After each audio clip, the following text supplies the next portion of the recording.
నా మూలంగా నాతో పాటు నువ్వు కూడా కష్టాలు పడితే నేను చూసి తట్టుకోలేను బోనా. ఈ కష్టాల్లో సగభాగం పంచుకునే బాధ్యత నాకుందండి. ఈ ఇల్లు వాడి మొహాన పడేసి మన బిడ్డని కష్టాల నుంచి బయటికి తీసుకురండి. తప్పు నీది కాదే, ఆ రాజేంద్రది. వాడే గనక పోలీసుని తీసుకురాకపోయి ఉంటే నీ చేతిలో కాళ్ళు విరిచేసి నాకు నచ్చిన వాడితో పెళ్లి చేసిండేవాడిని. అసలు నీ గురించి అందరూ ఏమనుకుంటున్నారో ఒకసారి బయటికి వెళ్ళి చూడు. మొహం మీద ఉమ్మేస్తారు. తోడబుట్టిన చెల్లెలు ఇంటికి వస్తే బయటికి పొమ్మంటాం. ఈ ఇంటి మీద మనకెంత హక్కు ఉందో తనకు అంతే హక్కు ఉంది. ఇక చస్తే ఆ డాక్టర్ ఇంటి వైపు వెళ్ళదు. ఆ సిఐకి చెప్పండి రా, నన్ను ఈ పావుబారి నుంచి రక్షించండి రా. అసలు మావయ్య ఇంట్లో మనం ఉండడం వల్లే కదా మా అన్నయ్య మావయ్య దగ్గర నుంచి ఇల్లు తీసుకోవాలనుకుంటున్నాడు. మనం అక్కడి నుంచి ఎక్కడికైనా బయటికి వెళ్ళిపోదాం. అప్పుడైనా అన్నయ్యకి మావయ్య మీద ఉన్న కోపం పోతుందేమో. వాడి పిచ్చి కాకపోతే ఇన్ని బిజినెస్లు చెడగొట్టిన మనం ఈ బిజినెస్ మాత్రం ఎలా చేయనిస్తామనుకుంటున్నాడు?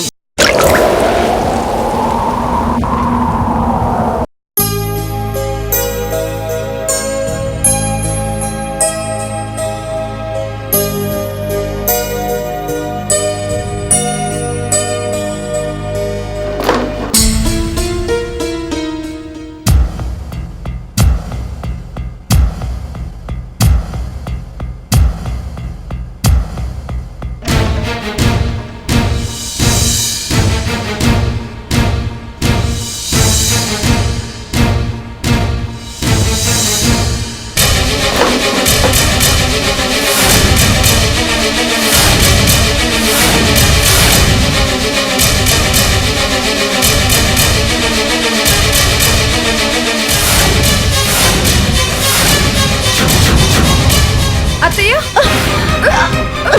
అత్తయ్య అత్తయ్య అత్తయ్య మావయ్య మావయ్య మావయ్య మావయ్య ఎంత పని చేసావు అత్తయ్య.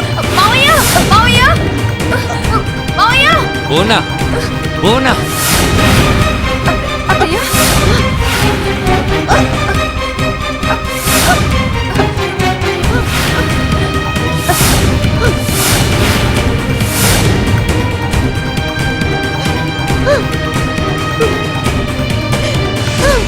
ఎంత పనిచేసావు బోనా.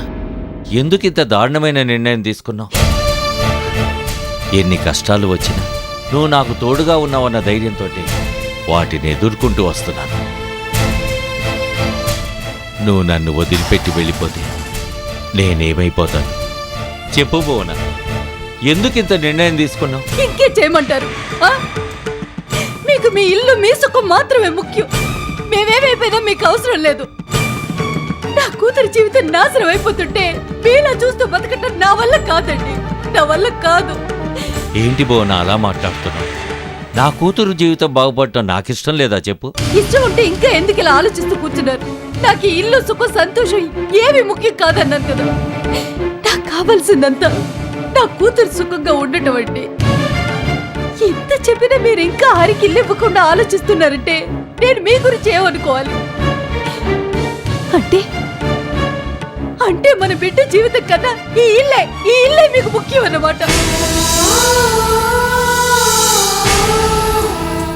నా జీవితంలో నా భార్య బిడ్డల కంటే నాకేది ఎక్కువ కాదు బోనా.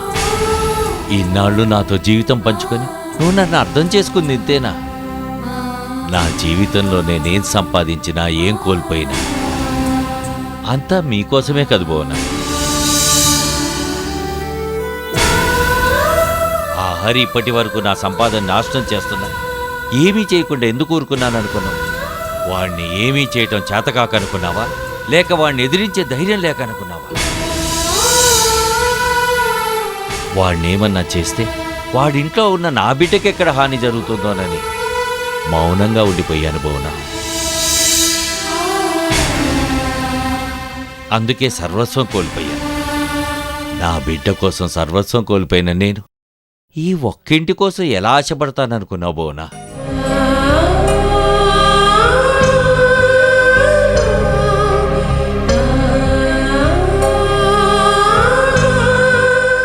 ఇచ్చేస్తాను బోనా. ఆ హరి కోరినట్లే, నువ్వు అడిగినట్లే ఈ ఇంటి నమ్మి డబ్బు మొత్తం హరికిచ్చేస్తాను. కాకపోతే ఇప్పటికిప్పుడు ఈ ఇల్లు అమ్మలేని పరిస్థితి నాది. నాకు కొంచెం టైం కావాలి బోనా. నాకు కొంచెం టైం కావాలని నేను హరితో మాట్లాడతాను. ఎలాగైనా ఒప్పిస్తాను.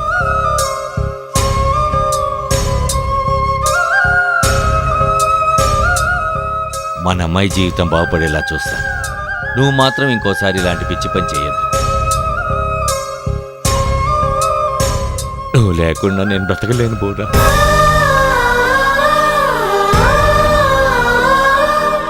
ఏమండి?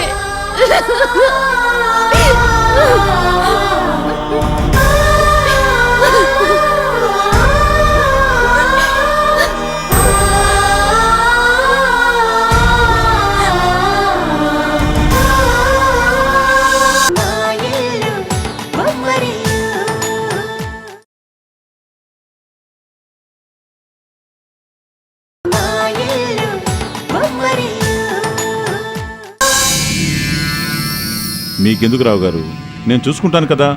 మీరు హ్యాపీగా పడుకోండి. మీ ప్రాబ్లం సాల్వ్ చేసే పూచి నాది. చూసావా సుందరం, రాజేంద్రని ఫీల్డ్ నుంచి తప్పించేసరికి ఒక్కసారిగా మన వాల్యూ ఎంత పెరిగిపోయిందో. ఒకప్పుడు ఆ రాజేంద్ర చుట్టూ వీళ్ళంతా తిరిగేవారు. రాజేంద్ర పని ఫినిష్ అయిపోయేసరికి ఇప్పుడు నా వెనక కుక్కల్లా తిరుగుతున్నారు.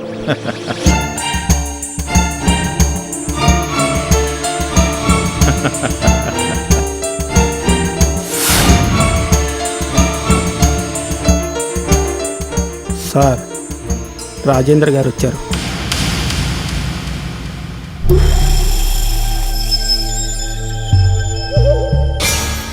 ఏమన్నావు? రాజేంద్ర గారు వచ్చారు అన్నాను.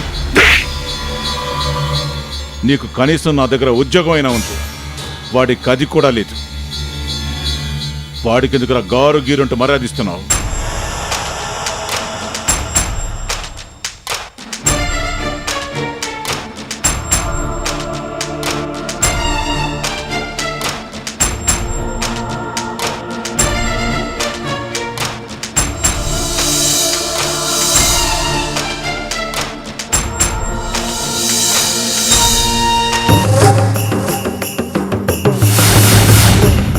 నా టైం అసలు చాలా విలువైంది.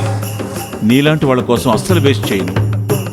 నీ భార్య అసలు విషయం చెప్పుంటుంది కదా, అవుతుందా కాదా? ఏదో ఒకటి చెప్పేసి వెళ్ళిపో. నువ్వు అడిగినట్లే ఆ ఇల్లు అమ్మేసి నీ డబ్బులు మొత్తం ఇచ్చేస్తాను హరి. కానీ దయచేసి నాకొక్క నెల రోజులు గడువు. ఇల్లిమ్మంటే గడువు అడుగుతున్నావేంటి? అయినా ఇప్పుడు ఇల్లు అమ్మి డబ్బులు ఇవ్వమని ఎవరు అడిగారు? లేదే, ఆ ఇల్లు నా పేరు మీద రాసి ఇవ్వమన్నాను అంతే. ప్లీజ్ హరి, ఇప్పుడు నువ్వు అడిగిన దానికి నేను సమాధానం చెప్పలేను. ఒక నెల రోజులు టైం ఇవ్వు చాలు. నువ్వు అడిగినట్లే ఇల్లు నీ పేరు మీద రాసిస్తాను. ఇంతకు మించి నిన్నేమీ కోరుకోను. ఈ ఒక్క సహాయం చేయి చాలు. ఇల్లు రాసివ్వడానికి కూడా నెల రోజులు కావాలా? ఏంటో, నువ్విలా నా ముందు నిలబడి దీనంగా బ్రతునడుతుంటే నా మనసు కరిగిపోతుంది రాజేంద్ర. నీకు నెల రోజులు గడువు ఇవ్వాలనిపిస్తుంది, కానీ ఇస్తే నాకేంటి? నువ్వేం చేయమన్నా చేస్తాను. ఏం చేయాలో చెప్పు. ఏం చేయమన్నా చేస్తావా? చేస్తాను, చెప్పు. ఏం చేయమంటావు?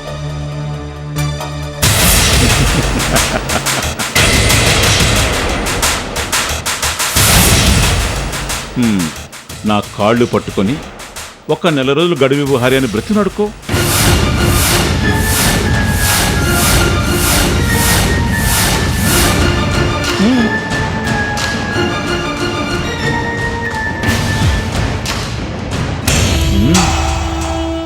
కానీ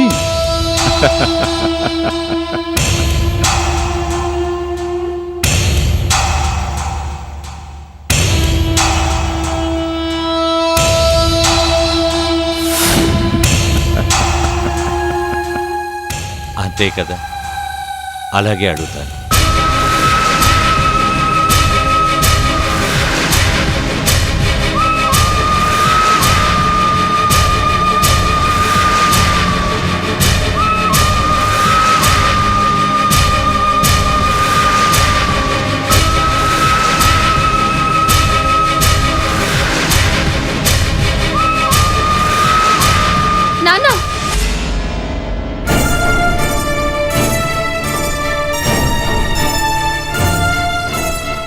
ఎందుకమ్మా బాధపడతావు? కాళ్ళు పట్టుకుంటే తప్పేం చెప్పు? అప్పుడు నీ పెళ్లి జరిగేటప్పుడు అల్లుడి కాళ్ళు కడి కన్యాదానం చేసే అదృష్టం నాకెలాగూ దక్కలేదు. ఇప్పుడు నీ జీవితాన్ని నిలబెట్టడం కోసం ఆ భగవంతుడు నా అల్లుడి అన్నయ్య కాళ్ళు పట్టుకునే అదృష్టాన్ని కల్పించాడమ్మా. కన్న కూతురు జీవితం బాగుండటం కోసం ఏం చేసినా తప్పులేదమ్మా. రాజేంద్ర, వెధవ సెంటిమెంట్ ఆపి ముందు పని కానీ.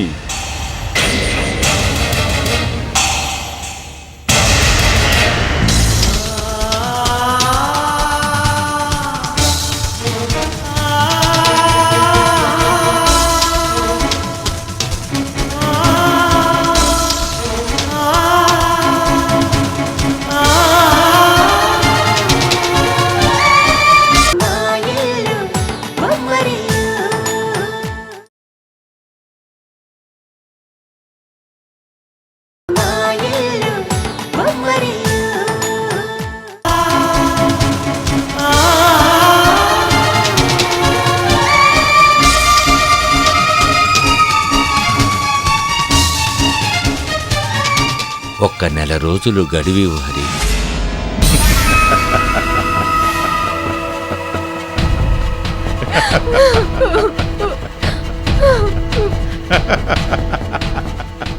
చాలు, ఈ జీవితానికి ఇది చాలు. నా జీవితంలో నేను సాధించాలనుకున్నది రెండే రెండు. ఒకటి నిన్ను ఓడించడం, రెండు నిన్ను నా కాళ్ళు పట్టించుకొని బ్రతిమలాడించుకోవడం. ఈ రెండు కోరికలు తీరిపోయాయి. ఈ జీవితానికి ఈ సంతోషం చాలు. వెళ్ళు. నెల రోజులు కాదు, కావాలనుకుంటే ఇంకో 15 రోజులు ఎక్కువ తీసుకో. వెళ్ళు వెళ్ళు వెళ్ళు వెళ్ళు.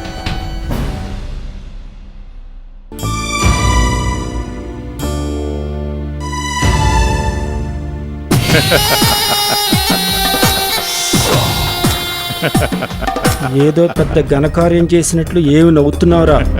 రాజేందర్ లాంటి పెద్ద మనిషి చేత కాళ్ళు పట్టించుకున్నావంటే నీ పాపం పండినట్లే. పరుగులు పడి చస్తావురా దుర్మార్గుడా.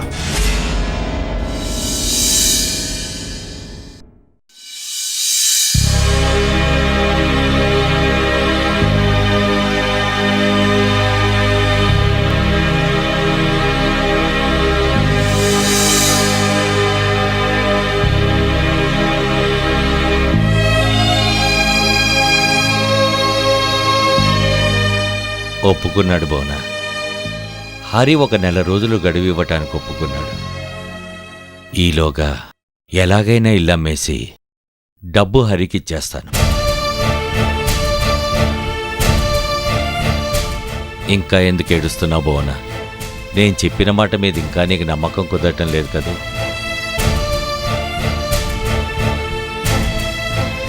హరి ఒప్పుకోలేదనుకుంటున్నావు కదూ? నేను చెప్పేది నిజం బోనా. ఒక నెల రోజులు గడువు ఇవ్వమని అడిగితే ఏమన్నాడో తెలుసా? మనలో మనకు గడువులేంటి మామయ్య గారు, మీకెప్పుడు వీలైతే అప్పుడు ఇవ్వండి అన్నాడు. అసలు హరిలో ఇంత మార్పు వస్తుందని నేను కల్లో కూడా ఊహించలేదు బోనా.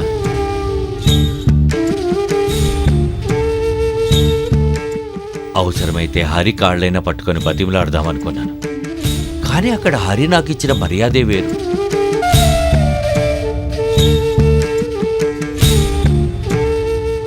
అదుగో, నువ్వు ఇంకా ఏడుస్తున్నావంటే నేను చెప్పేది నువ్వు నమ్మటం లేదు.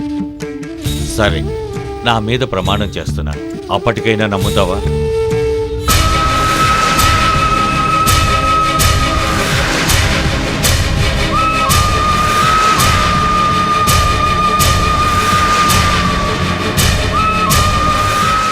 ఇప్పుడు చెప్పండి, మీరు చెప్పేదంతా నిజమా?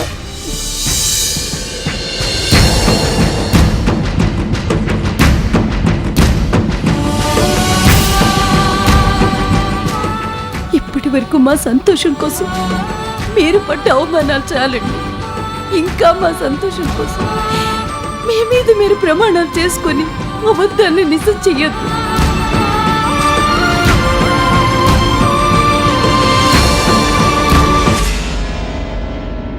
మీరు చెప్పినట్టు హరి మంచివాడే అయితే మన ఇల్లు అమ్మి డబ్బులు ఇమ్మని అడిగేవాడే కాదండి.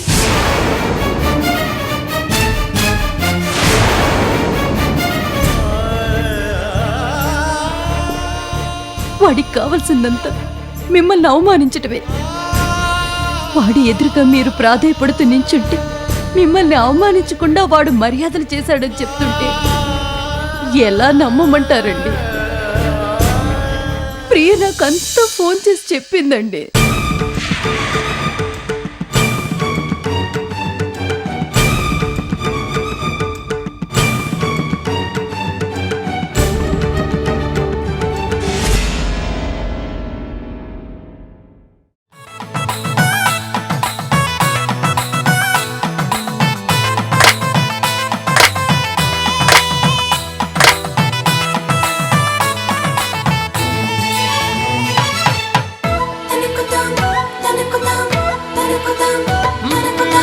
ఎక్కడిదో అల్లరి గాలి సరదాగానే వీచే చిన్నారి కిన్నెరసాని పయనాలేమో చూసి